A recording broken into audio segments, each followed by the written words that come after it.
ಬಳಿಕ ಹಿಂತಿರುಗಲು ಮಹಾವೀರನು ಚರ್ಯೆಯಿಂದಲೀ ವಂದಿಸಿ ಅವಗೆ ಭಕ್ತಿಯಲಿ ಗೋಶಾಲಕನು ಬೇಡಿದನ ಮಹಾಸ್ವಾಮಿಯನು ಸ್ವೀಕರಿಸಲೆಂದು ತನ್ನನು ಶಿಷ್ಯನಾಗಿ ದೈನ್ಯತೆಯೇ ಮೂರ್ತಿವೆತ್ತ ತೆರದಿಯೇ ಅದರ ಮಹಾವೀರನು ನೀಡದೆ ಯಾವ ಉತ್ತರವನು ಧ್ಯಾನಮಗ್ನನಾದನು.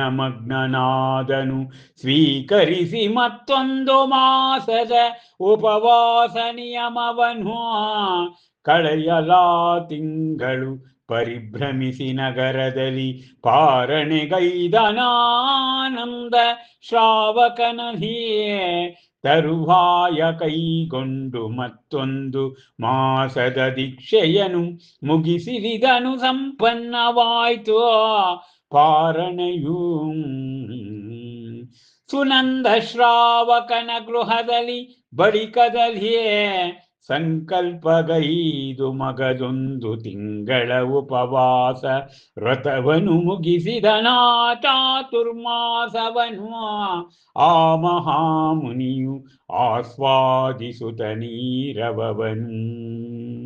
ಬಳಿಕದಲ ವಿಮಲ ತೇಜನು ಹೊರಟು ಅಲ್ಲಿಂದ ತಂಗಾಳಿಯೊಳು ತಲುಪಿದನವನು ಕೊಲ್ಲಾಗವೆನ್ನುವ ಊರನು ತೆರಳಿದ್ದನ ವೇಳೆಯಲ್ಲಿಯೇ ಭಿಕ್ಷೆಗಾಗಿ ಹೊರಗೆ ಗೋಚಾಲಕನು ಹಿಂತಿರುಗಿದಾಗ ಅವಳ ಇರಿದಿರಲಲ್ಲಿ ಆ ತೇಜಸ್ವಿ ಮುನಿಯು ಅರಸುತನವನನ್ನು ಹೋಗೆ ಸೇರಿದನವನ ಬಳಿಗೆ.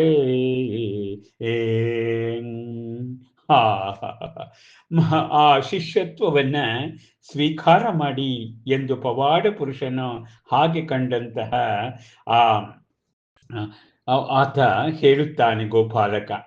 ಆಗ ಮಹಾವೀರನು ಚರ್ಯೆಯಿಂದ ಹಿಂದಿರುಗ್ತಾ ಇದ್ದಾನೆ. ಅವನಿಗೆ ಭಕ್ತಿಯಿಂದ ಗೋಶಾಲಕ ಮತ್ತೊಮ್ಮೆ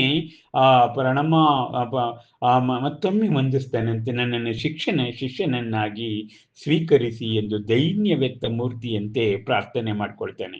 ಆದರೆ ಮಹಾವೀರ ಯಾವ ಉತ್ತರವನ್ನೂ ಕೊಡದೆ ಧ್ಯಾನಮಗ್ನಾಗ್ತಾನೆ. ಮತ್ತೊಂದು ತಿಂಗಳ ಉಪವಾಸ ನೋಡಿ, ಮುನಿಗಳೇ ಹಾಗೆ ಒಂದಿನ ಆಹಾರ ತೆಗೆದುಕೊಂಡ್ರೆ 2 ದಿನ ಬಿಡ್ತಾರೆ, ವಾರ ಬಿಡ್ತಾರೆ, ತಿಂಗಳು ತನಕ ಅವರು ಆಹಾರವನ್ನು ಬಿಟ್ಬಿಡ್ತಾರೆ ಅಂತಕ್ಕಂಥದ್ದು. ಉಪವಾಸ ಅಂದ್ರೆ ಅಂದ್ರೆ ಹತ್ತಿರ, ವಾಸ ಅಂದ್ರೆ ಇರ್ತಕ್ಕಂಥ ಆತ್ಮನ ಹತ್ತಿರ. ಆಹಾರಗಳನ್ನು ತೆಗೆದುಕೊಳ್ಳೋದಿಲ್ಲ, ದೇಹವನ್ನ ದಂಡಿಸ್ತಾರೆ ಅವರು. ಹೀಗೆ ಮತ್ತೊಂದು ಮಾಸದ ಉಪವಾಸವನ್ನ ಮಹಾವೀರ ಮುನಿ ಮಾಡ್ತಾನೆ. ಹೀಗೆ ತಿಂಗಳು ಕಳೆಯುತ್ತೆ. ಆ ನಗರದಲ್ಲಿ ಪಾರಣೆಗೋಸ್ಕರ ಆನಂದ ಎನ್ನುವ ಶ್ರಾವಕನ ಮನೆಯಲ್ಲಿ ಅವನು ಆಹಾರದಾನವನ್ನು ತೆಗೆದುಕೊಳ್ತಾನೆ. ಮತ್ತೆ ಇನ್ನೊಂದು ತಿಂಗಳ ಉಪವಾಸ ದೀಕ್ಷೆಯನ್ನು ಪಡ್ಕೊಳ್ತಾನೆ ಮಹಾವೀರ ಮುನಿ. ಹೀಗೆ ಆ ಸುನಂದ ಶ್ರಾವಕನ ಗೃಹದಲ್ಲಿ ಮತ್ತೊಂದು ತಿಂಗಳಾದ್ಮೇಲೆ ಆಹಾರದಾನ ಆಗ್ತದೆ.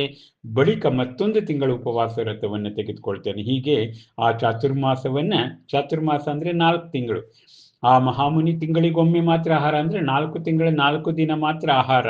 ಹೀಗೆ ಆ ಬಳಿಕ ವಿಮಲ ತೇಜ ಹೊರಟಲಿಂದ ತಂಗಾಳಿಯಲ್ಲಿ ತಲುಪಿದ ಕೊಲ್ಲಾಗನ ಊರನ್ನ ತಲುಪ್ತಾನಂತೆ.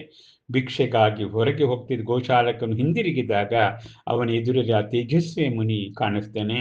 ಅವನ ಬಳಿಗೆ ಆ ತೇಜಸ್ವಿ ಮುನಿಯ ಬಳಿಗೆ ಹೋಗ್ತಾನಂತೆ ಅನ್ನುವಲ್ಲಿಗೆ ಇಂದಿನ ಮಹಾವೀರ ದರ್ಶನದ